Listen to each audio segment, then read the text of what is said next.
നമസ്കാരം. ഒരു മനുഷ്യൻ്റെ 32 പല്ലുകൾക്കിടയിൽ കിടന്ന് നാക്കനുഭവിക്കുന്ന യാതനകൾ ചില്ലറയൊന്നുമല്ല. മേലെണ്ണാക്കിലും കീഴെണ്ണാക്കിലും ഒരുപോലെ ചാടി വേണം വാഗ്വിലാസികൾക്ക് വേണ്ടി ജോലി ചെയ്യാൻ. ചിലരിടയ്ക്ക് ബൃഹ കൊണ്ടും സംസാരിക്കും. അച്ചാറ് തൊട്ട് തേച്ചു കൊടുത്തും നിത്യവും കാലത്ത് വടിച്ചു കോരിയും കാന്താരി ചമ്മന്തി തൊട്ടുകൂട്ടിയും പലവിധ പീഡനങ്ങൾ വേറെയും നാക്ക് അനുഭവിക്കേണ്ടി വരുന്നു. എല്ലാം പോകട്ടെ എന്ന് വയ്ക്കാം. പാർട്ടിക്ക് വേണ്ടി ചാകാനായി ചാനൽ ചർച്ചയ്ക്ക് വരുന്ന ചാവേറുകളുടെ വായിലാണ് ഈ നാക്ക് കിടക്കുന്നതെങ്കിൽ എൻ്റെ പൊന്നു നാക്കേ, നിൻ്റെ ജീവിതം ഭയാനകമാണ്. ഹൃദയമൊക്കെ അകത്ത് കിടന്ന് വെറുതെ ചൊട്ടിയും വീർത്തും ആരുമറിയാതെ പണി ചെയ്യുമ്പോഴാണ് നാക്ക് കഠിനമായ പ്രയത്നത്താൽ ഓരോ ദിവസവും കഴിഞ്ഞുകൂടുന്നത്. ഇറങ്ങി ഓടാൻ കൊതിക്കുന്ന നാക്കാണ് കോൺഗ്രസ് നേതാവ് ജിൻഡോ ജോണിൻ്റേതെങ്കിൽ പല്ലുകൾക്കിടയിൽ കിടന്ന് കടി കൊണ്ട് ചതഞ്ഞു ചാകാനാണ് ജേക്സി തോമസിൻ്റെ നാക്കിൻ്റെ വിധി. മൂക്കും നാക്കും പല്ലും ബൃഹയും ഒരുപോലെ ഉപയോഗിച്ച് സംസാരിക്കുന്ന ഒരത്ഭുത മനുഷ്യനാണ് യുവ നേതാവായ ജേക്സി തോമസ്. പലവട്ടം പലരോടും തോറ്റതുകൊണ്ട് മാത്രമാണ് ധീരനായ ഈ ചെറുപ്പക്കാരനെ ട്രോളർമാർ തോൽക്ക് എന്ന് വിളിക്കുന്നത്. കുറേ ദിവസം മുമ്പ് ജയിക്കും കോൺഗ്രസിൻ്റെ ജിൻഡോ ജോണും കൂടി മാങ്ങാണ്ടിയിൽ കടിച്ച് പല്ല് കളഞ്ഞ ഒരു ചർച്ചയുണ്ടായിരുന്നു. അന്ന് ജയിക്ക് രാഹുലിനെ വിളിച്ചത് അവശിഷ്ടം എന്നും വിഴുപ്പെന്നുമായിരുന്നു.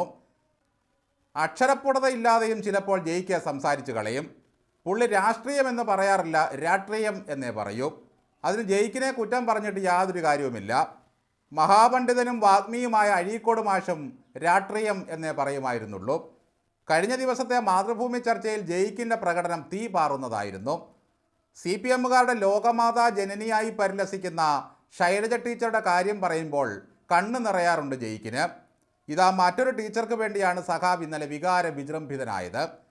സമീപകാല കേരളത്തിലെ ഏറ്റവും വൃത്തികെട്ട, നട്ടാൽ കുരുക്കാത്ത അലവരാതരം കാണിച്ചിട്ട് അതിന് നേതൃത്വം നൽകിയവരിൽ ഏറ്റവും പ്രധാനപ്പെട്ടയാളെന്ന് സർവൈവർ തന്നെ സൂചിപ്പിച്ച പ്രതിപട്ടികയിലെ ഒരാൾ, പ്രതിയായി അവർ സൂചിപ്പിച്ച പേരുകാരിൽ ഒരാൾ കോൺഗ്രസിനെ പ്രതിനിധീകരിച്ചുകൊണ്ട് ഈ ചർച്ചയിൽ പങ്കെടുക്കുകയാണ്.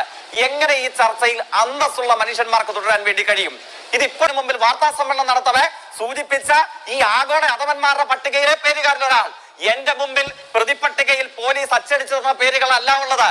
എന്റെ മുമ്പിൽ സർവൈവറായി ഈ ചർച്ചയിൽ പങ്കെടുത്ത, ഈ അസാധാരണമായ അതിക്രമം ഏറ്റുവാങ്ങേണ്ട വന്നിട്ടും കേരള രാഷ്ട്രീയത്തിന് മുമ്പിൽ നെഞ്ചൂക്കോടുകൂടെ നിലപാട് ഉയർത്തിപ്പിടിച്ച ഈ സകല ആഗോള അലവരാദികൾക്കെതിരെയും സംസാരിക്കാൻ ഇനിയും നട്ടല് ബാക്കിയുണ്ട്, ഇനിയും കരുത്തുണ്ട്. ഒരു ചുക്കും നിനക്കൊന്നും ചെയ്യാൻ പറ്റിയിട്ടില്ല എന്ന ആത്മധൈര്യത്തോടു കൂടെ സംസാരിച്ച ഈ സർവൈവറായിട്ടുള്ള ഷൈൻ ടീച്ചറുടെ വാക്ക് മാത്രമാണ് ഞാൻ മുഖവിലക്കെടുത്തത്. ആ ടീച്ചറെ അപമാനിച്ച ആഗോള അലവലാദികളിൽ ഒരാളായ ജിൻഡോയ്ക്കൊപ്പം ഇരിക്കാൻ ജയിക്കിന് മാന്യത അനുവദിക്കുന്നില്ലത്രേ. ആഗോള അയ്യപ്പ സംഗമം പമ്പയിൽ നടക്കുന്ന അവസരത്തിൽ ജയിക്കഥ ആഗോള അലവലാദികൾക്കെതിരെ ആഞ്ഞടിക്കുന്നു. സ്ത്രീകളുടെ മാനത്തിന് വില കൽപ്പിക്കാത്ത അവരെ ആക്ഷേപിക്കുന്ന, നെറികെട്ട വാക്കുകൾ കൊണ്ട് കുത്തിനോവിക്കുന്ന, ഇല്ലാ കഥകൾ ഉണ്ടാക്കി പറയുന്ന സകല ആഗോള അലവലാദികൾക്കെതിരെയും ജയിക്ക് ആഞ്ഞടിച്ച് ചർച്ച ബഹിഷ്കരിച്ചു. തൊട്ട് തലേ ദിവസം രാഹുലിനെ വിഴുപ്പെന്ന് വിശേഷിപ്പിച്ച ജയിക്കിൻ്റെ മീതെ CPMലെ സകല വിഴുപ്പുകളെയും കെട്ടിവെച്ചു കൊടുത്തു ജിൻഡോ. ആ ക്ഷീണം തീരാതെയാണ് വീണ്ടും പുള്ളി ചർച്ചയ്ക്ക് വന്നത്. പാർട്ടിയിലെ ഒരു കൃഷ്ണവിലാസത്ത് ഭഗീരഥൻ പിള്ള നട്ടുച്ചയ്ക്ക് വീട് മാറിക്കയറി എന്ന ആരോപണമായിരുന്നു ചർച്ച ചെയ്തത്. ഈ വിഷയത്തിൽ ജിൻഡോ FB പോസ്റ്റ് ഇട്ടതിൽ ആളെ തിരിച്ചറിയുന്ന ചില പ്രയോഗങ്ങൾ നടത്തിയിരുന്നത്രേ. അതോടെയാണ് കമ്മികൾ ജിൻഡോയ്ക്കെതിരെ തിരിഞ്ഞത്. രാഹുലിനെ പോലെ നോട്ടപ്പുള്ളിയാണ് സൈബർ കമ്മികളെ സംബന്ധിച്ചിടത്തോളം ഈ ജിൻഡോ ജോണും. അനിലാദി അരുണനും ജയിക്കുമൊക്കെ വെറുതെ ഒന്ന് ചൊറിയും. ജിൻഡോ മൂടോടെ വെട്ടി പിഴുതങ്ങ് വയ്ക്കും. അങ്ങനെ എത്രയോ ചർച്ചകൾ. രാഹുലിനെ പോലെ ഇയാളുടെ കഥയും കഴിച്ചാൽ അവർക്ക് സ്വസ്ഥമായി വന്ന് കമ്മി ആട്ടക്കഥകൾ അവതരിപ്പിക്കാം. കാരണഭൂത മുക്തകം ചൊല്ലി രസിക്കാം. ആ കൂട്ടത്തിൽ കോൺഗ്രസിലെ BRM ഷഫീറിനെ കൂടി തീർത്താൽ സ്വസ്ഥമാകാം. ഇവന്മാരൊക്കെ CPMകാരുടെ പേടി സ്വപ്നമാണ്.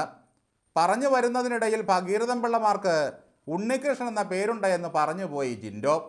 അയാൾക്ക് മതപരമായ അറിവില്ലായ്മ കൊണ്ട് സംഭവിച്ചതാണ്. അത്തരക്കാരെ ഉണ്ണികൃഷ്ണൻ എന്നല്ല, കൊച്ചു ഗോപാലകൃഷ്ണനെന്നും കള്ളകൃഷ്ണനെന്നുമൊക്കെ വിളിക്കാറുണ്ട്. അങ്ങനെയൊന്ന് പറഞ്ഞു എന്ന് കരുതി ഒരു ഹൈന്ദവ വിശ്വാസിയും കഞ്ഞി കുടിക്കാതെ ഇരിക്കില്ല. അയ്യപ്പനെ മാളികപ്പുറത്തമ്മയ്ക്ക് കെട്ടിച്ചു കൊടുത്ത കപ്പലണ്ടി കമ്മ്യൂണിസ്റ്റുകാരൻ സ്വരാജിനെ ആരെങ്കിലും ആക്രമിച്ചായിരുന്നുവോ അത് പറഞ്ഞതിൻ്റെ പേരിൽ? ഗണപതി മിത്താണെന്ന് പറഞ്ഞ ഗോവിന്ദനെ ആരെങ്കിലും മൂക്കിൽ കയറ്റിയോ? കിട്ടുന്നതക്കത്തിന് അല്പം മതം കൂടി കലർത്തി ജിൻഡോ ജോണിനെ സാപ്പിടാമെന്ന് കരുതുന്നവരാണ് CPMകാർ.